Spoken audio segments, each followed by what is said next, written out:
Let's take a look at problem number 17 from your section 3.1 assignment. This, remember, deals with functions, and this function is y is equal to 25x plus 500. This represents a real-life situation where x is representing your input, y is your output. Remember, another name for this is domain and range, input and output. For this specific problem, your x value is the number of days late you are for your rent.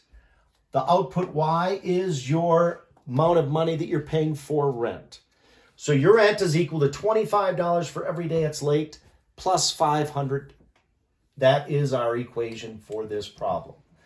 So with this one, it's going to ask you guys what is the independent and dependent variables. So remember, independent is like your x.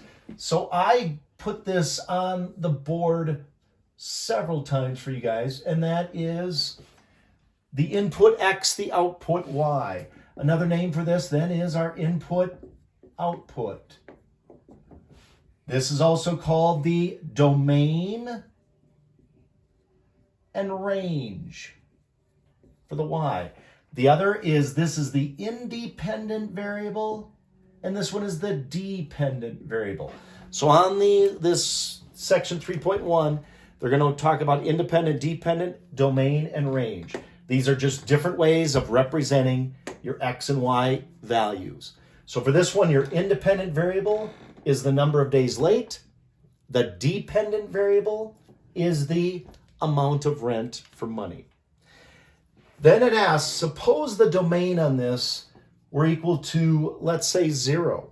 So if we had a domain of 0, that's really a fancy way of saying suppose x is 0, which means the number of days late.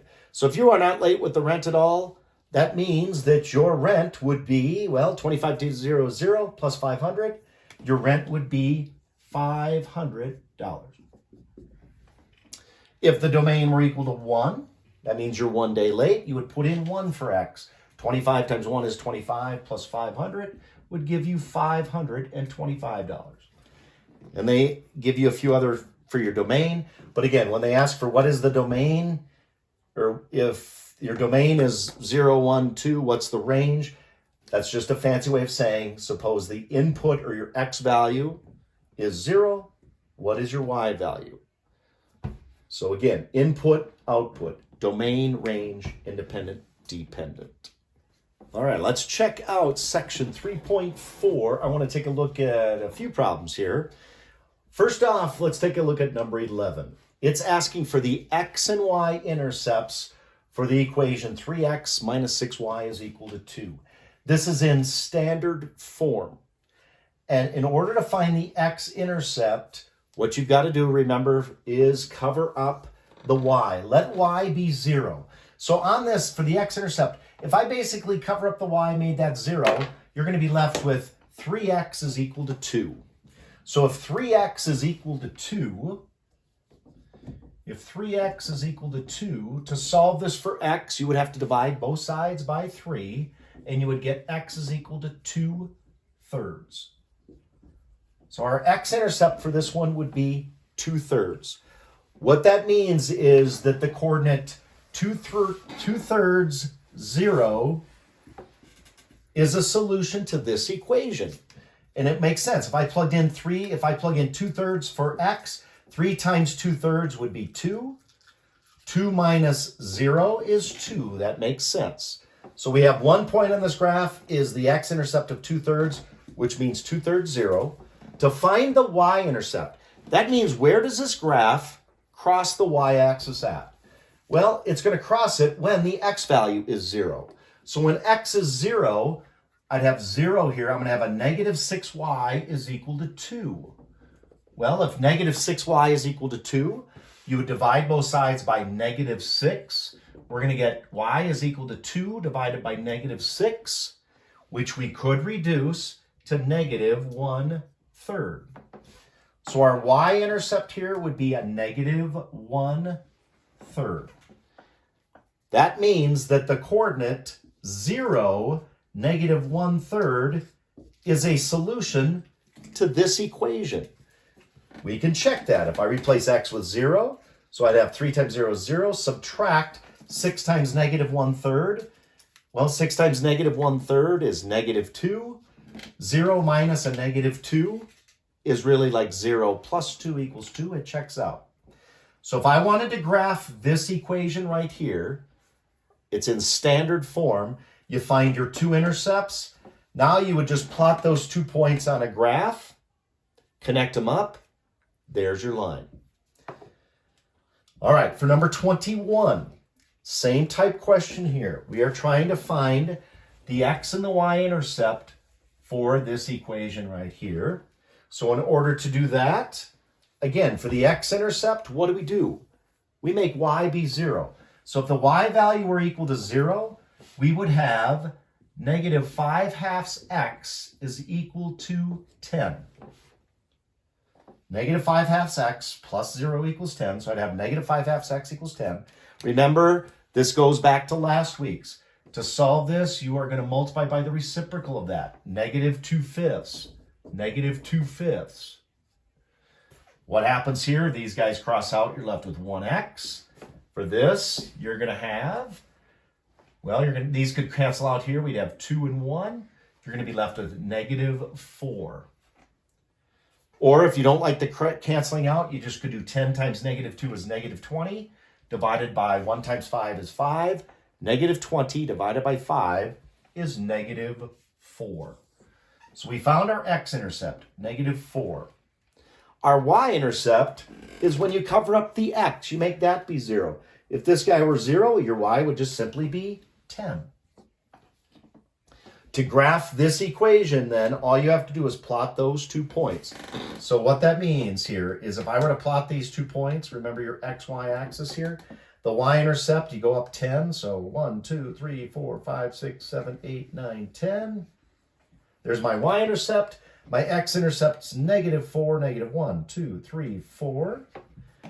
You've got those 2 points. What you're going to do is you're going to connect those 2 points up. There is your graph for this equation. That should help you guys with 11 and 21. Let's check out number 24, which is a story problem, and I know these can sometimes be difficult, so let's check this one out. This one is dealing with, you have a $300 budget and you're buying shirts. You're buying short sleeve shirts and long sleeve shirts.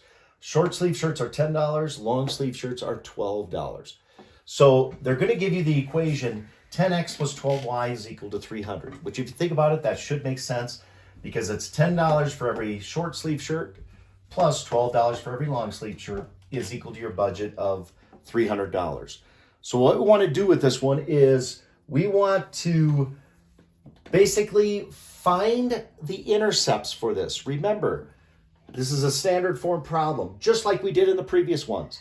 We're going to find the 2 intercepts for this. So on this one, our x-intercept, well, what's the x-intercept? Remember, you're going to cover up the y, make that 0. So if I made that 0, I'm going to have 10x is equal to 300. X would equal 30. So my x-intercept for this is 30. What that really means is if you bought 30 short sleeve shirts, you can't buy any long sleeve. So 30, 0 is 1 point on this graph. The y-intercept,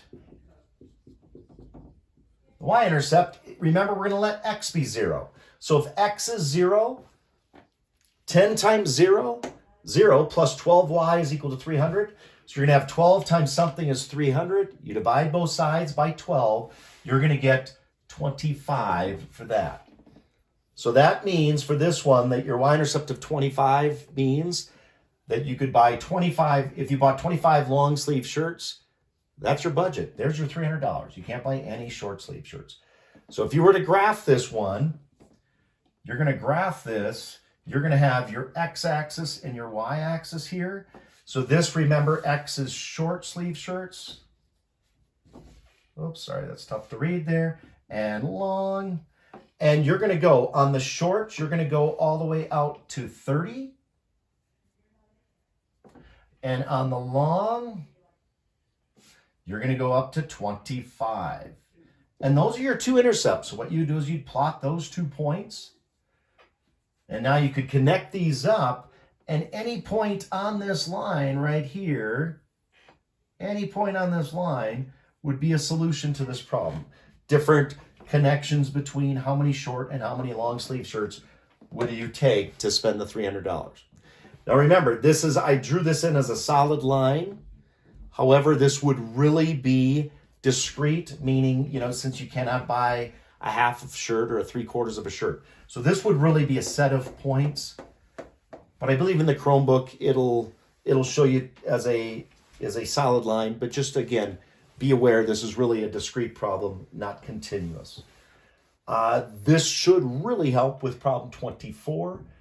And I hope, guys, that this helped out. I know that this is kind of really tough doing it online for this quarter, but I'm glad if you've been staying with me on these YouTubes to help you guys out with the assignments. Stay up with them. I really do appreciate that. And good luck with these, and stay healthy, stay positive, guys. We will see you next week.